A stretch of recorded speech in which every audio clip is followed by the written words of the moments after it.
জামিন পেলেন নাজমুল হুদা।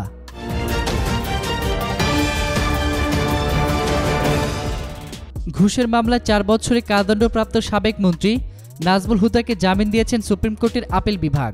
সাজার রায়ের বিরুদ্ধে হুদা লিভ টু আপিল গ্রহণ করে আজ প্রধান বিচারপতি সৈয়দ মাহমুদ হোসেন নেতৃত্বাধীন 4 বিচারকের আপিল বেঞ্চ তাকে জামিন দেয়।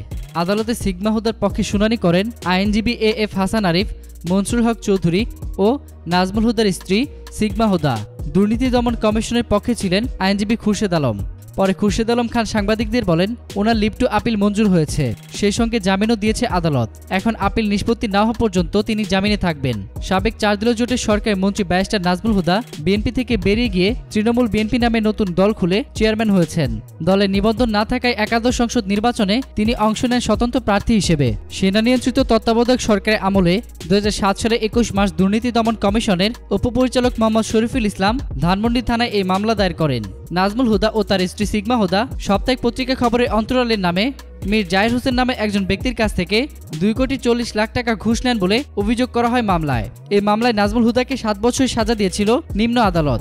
2007 সালে হাইকোর্ট তার সাজা কমিয়ে 4 বছরের কারাদণ্ড দেয়। নির্বাচনের আগে গত বছর 19 নভেম্বর হাইকোর্টের ওই রায়ের পূর্ণাঙ্গ অনুলিপি প্রকাশ করে সুপ্রিম কোর্ট। সেখানে 45 দিনের মধ্যে নাজমুল হুদাকে বিচারিক আদালতে আত্মসমর্পণ করতে বলা হয়। সে অনুযায়ী গত 6 জানুয়ারি নাজমুল হুদা আত্মসমর্পণ করলে তাকে কারাগারে পাঠানোর আদেশ দেন ঢাকার দ্বিতীয় বিশেষ জজ আদালতের বিচারক এইচ.এম. রুহুল ইমরান। এদিকে 8 জানুয়ারি হাইকোর্টের রায়ের বিরুদ্ধে চেম্বার আদালত লিভ টু আপিলের অনুমতি চেয়ে আবেদন করেন।